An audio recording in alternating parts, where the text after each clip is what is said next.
Nacional de Unión por la Patria, Gabriela Esteves, nos atiende a esta hora aquí en la radio de la Universidad Nacional de La Matanza. ¿Cómo le va, diputada? Un gusto aquí, Mauro Jardón, Camila Sanz, y la saludamos. Hola, ¿qué tal? Muy buenas tardes para ambos. Gracias por ¿Qué tal? atendernos. Bueno, se han convocado a sesiones extraordinarias, un poco los temas los hemos repasado aquí, lo podemos mencionar de nuevo, pero básicamente lo que le interesa al gobierno tiene que ver con la reforma política, la eliminación de las PASO, algunas cuestiones también que atraviesan la seguridad, pero no el presupuesto, ¿no? Que es algo que también llama la atención. ¿Cuál es el análisis que hacen desde el bloque o su postura personal acerca de esto? Primero que está claro que en ningún momento le interesó tener un presupuesto, porque la verdad es que en ningún momento mostró ni voluntad ni vocación de poder avanzar en este sentido. Si bien en un principio recibió a los gobernadores, intercambiaron una serie de pedidos, incluso se llevaron adelante algunas reuniones informativas, algunas comisiones informativas al respecto del presupuesto. La realidad es que no quisieron en ningún caso aceptar ninguna modificación, ninguna sugerencia, quisieron ir con el presupuesto tal cual lo había enviado el Poder Ejecutivo. Todo el mundo sabe que cuando se envía la ley de presupuesto es una base, pero luego la discusión parlamentaria recibe muchísimas modificaciones porque justamente esto tiene que ver con la ley de leyes y es el plan que tenés para el país y para cada una de las provincias desde el gobierno federal en torno al año que se avecina, y la verdad es que lo que quiso Milei es volver de llenar de incertidumbre a todos los argentinos y argentinas, tener a todos los gobernadores de rehén, como viene haciendo hasta ahora, y fundamentalmente poder hacer uso discrecional de lo que tiene que ver con las arcas del Estado, porque de esta manera, cuando no hay presupuesto, no hay partidas específicas que se puedan relacionar a cada una de las políticas que el gobierno debería llevar adelante, y el uso de esas partidas se desarrolla de manera discrecional. Ya lo hizo este año, de alguna manera se fue más complaciente, entendiendo que recién había iniciado el gobierno y por ahí podría comprenderse que él quisiera desarrollar su propio plan, pero este año ya no hay ninguna excusa para que no quiera tener presupuesto. La verdad es que en ningún momento hubo intención política de que ese presupuesto existiera. De hecho, si las hubiera, lo hubiese puesto dentro del temario de extraordinarias, y evidentemente eso no es así. Todo atravesado también por quien conduce la Cámara, en el caso de diputados, Martín Menem, que ayer fue ratificado, con la abstención del sector de Unión por la Patria. ¿Por qué? ¿Cuál es la justificación? Bueno, fue muy claro nuestro jefe de bloque cuando hizo su exposición el por qué nuestro bloque se iba a abstener. Primero porque no se respetaron los acuerdos desde el principio, que tenían que ver con el don que históricamente tuvieron para la conformación de comisiones, para la representación en las autoridades de comisión y demás. Nosotros somos el bloque parlamentario que más diputados tiene y esa representación no se ve vista de la misma manera en la representación en cada una de las comisiones y sus autoridades. Pero no solamente eso, sino el manejo que se ha tenido durante este año, donde en muchas de las convocatorias que tenían que ver con discusiones que correspondían a la labor parlamentaria, se dejaban fuera a las autoridades de nuestro bloque y a las autoridades del bloque de la izquierda, por ejemplo. De hecho, en una sesión eso se vio expresamente y en vivo cuando convoca a los presidentes de bloque el presidente de la Cámara para discutir cómo avanzar al respecto de una sesión. Si no me equivoco, fue al Ley respecto base, de me la parece. discusión de la ley base, Sí. y no dejaron pasar a esa discusión ni al bloque de Unión por la Patria ni al bloque de la izquierda. Evidentemente, el presidente de la Cámara, más allá de lo que hayan dicho muchos de los diputados que acompañaron con el voto su presidencia, no tiene ninguna capacidad de diálogo, no ha convocado espacios respetuosos, ha discriminado de manera sistemática al bloque del peronismo, ha ejercido mucha presión en términos políticos sobre muchos diputados, ha habido un manejo de la Cámara muy irregular y bueno, nosotros lo expresamos, lo expresó nuestro presidente de la Cámara a partir de nuestra votación, que nuestra no votación en realidad, porque nos abstuvimos, porque entendiendo que es el que representa al Poder Ejecutivo, no votamos en contra para respetar los acuerdos parlamentarios que históricamente el peronismo ha promovido, que tiene que ver con que en la línea de sucesión haya alguien que pertenece al gobierno, pero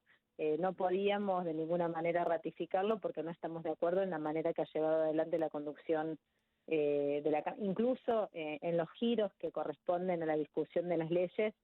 Ha sido, bueno, muy arbitrario. Digo, la ley base tuvo 3 giros, por ejemplo, una ley que tocaba absolutamente todos los temas que contemplan las diferentes comisiones, y leyes como ludopatía tuvieron 5 giros, que era una ley mucho más pequeña, ¿no? Y que no hacía una modificación prácticamente constitucional como fue la ley bases. Y sin embargo, en términos de lo que le interesa al gobierno, tiene un uso discrecional de los giros y eso termina perjudicando el ejercicio democrático, la discusión parlamentaria y fundamentalmente el desarrollo de las leyes. Ahora, lo que se va a discutir, y con mucha preponderancia también y importancia que le está dando el gobierno, tiene que ver con la reforma política, la reforma electoral también, eliminación de las PASO, reducción también de lo que es el financiamiento del Estado para los partidos, abriendo el juego para el financiamiento privado. ¿Tienes en claro cuál va a ser la postura de Unión por la Patria o todavía se está analizando? Mira, todavía son discusiones que nosotros nos estamos dando dentro del bloque, pero fundamentalmente lo que nosotros planteamos es que hay temas que no están dentro de la convocatoria a sesiones extraordinarias, como pueden ser, por ejemplo, proyectos vinculados a el abastecimiento gratuito por parte de PAMI de los medicamentos para los jubilados, un tema que está explotando en todo el país, que tiene muy amargados a nuestros adultos mayores, que los llena de incertidumbre, que los llena de miedos, y sin embargo, a pesar de que nosotros hemos presentado el proyecto y ven la urgencia que tiene el tratamiento al respecto de lo que ha sucedido en los últimos días, ni siquiera cuenta con los giros que corresponden en términos de las comisiones donde debería tratarse. Nosotros queremos dar discusiones que verdaderamente tengan que ver con los problemas de la gente. La realidad es que lo que vemos es que en la convocatoria a sesiones extraordinarias no hay una sola respuesta a las problemáticas que el pueblo está padeciendo en esta realidad que nos está haciendo sufrir el gobierno nacional.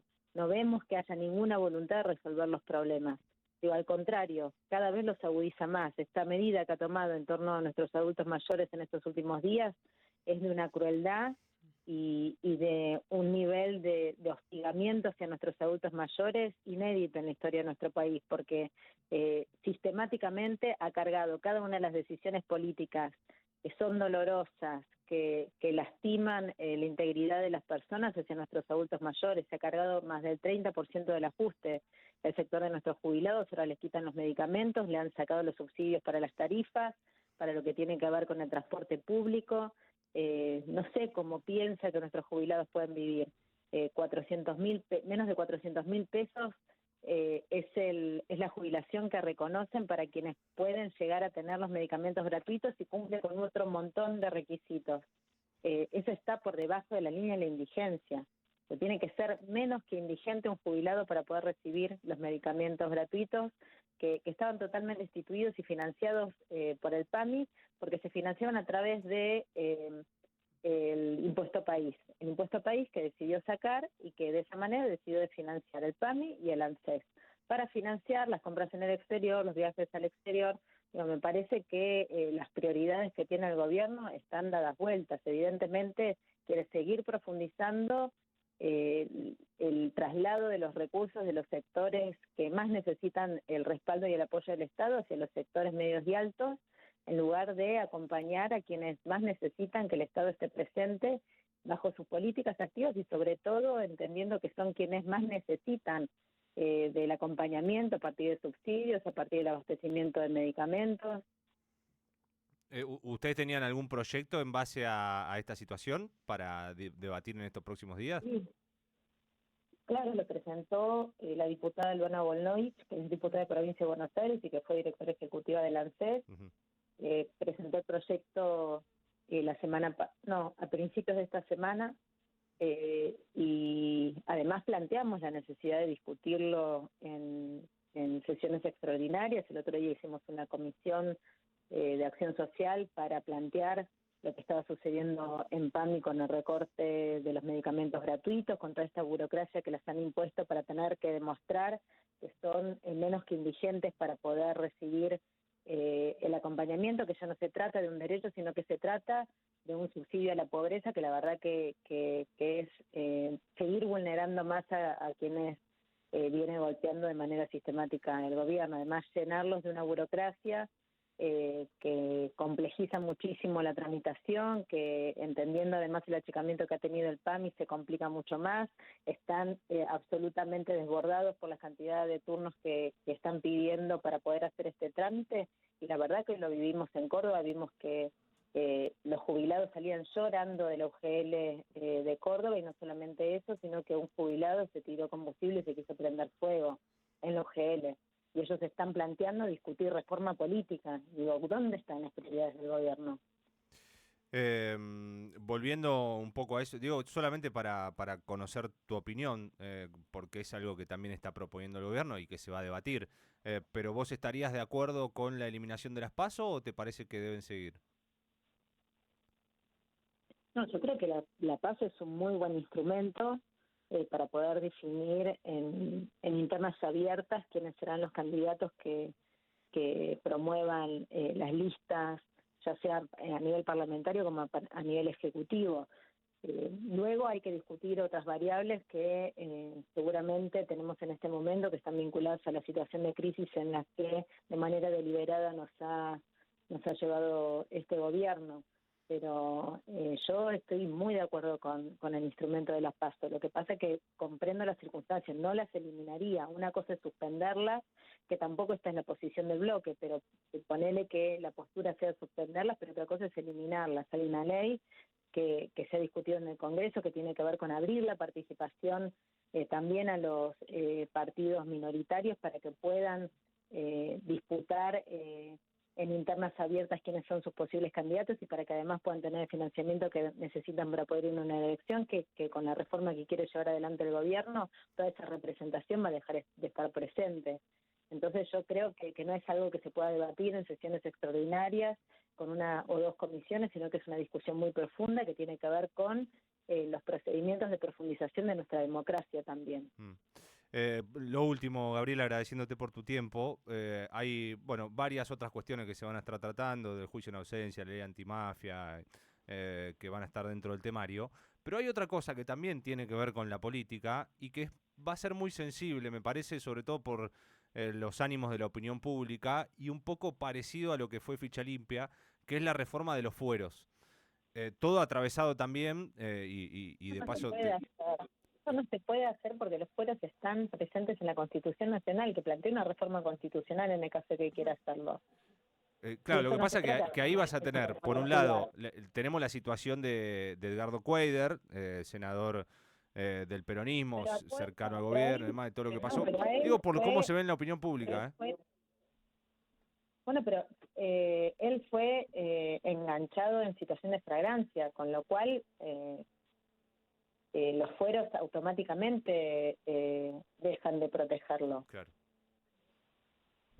Entonces, si digo, lo que están haciendo es tratar de tapar un hecho que podría llegar a ser de corrupción vinculado a un senador aliado estratégico del gobierno nacional con esta cortina de humo que es la ley para quitar los fueros, cuando eso no se puede hacer.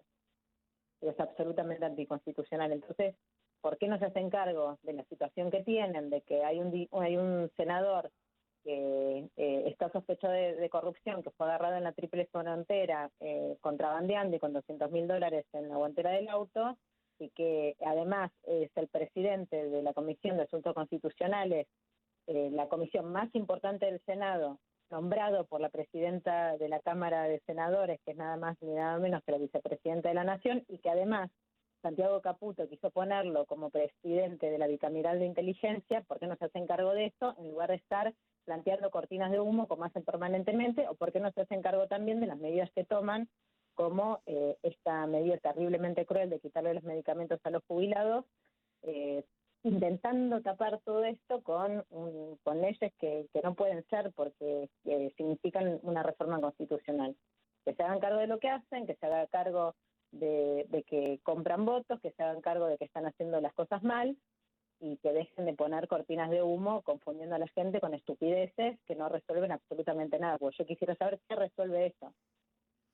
Aún si pudiera hacerse, si no fuese anticonstitucional, ¿resuelve los problemas que tienen los argentinos? ¿Les da la posibilidad a los jubilados de acceder a sus medicamentos? ¿Le da la posibilidad al sector universitario de tener el financiamiento que corresponde y mejorar los salarios de los docentes? No. No se dan cuenta que no están generando una sola respuesta a los problemas que tiene la gente, al contrario, los agudizan y todo el tiempo están planteando bombas de humo. Gracias, diputada. Un beso. Por favor, hasta luego. La seguimos. Gabriela Esteves.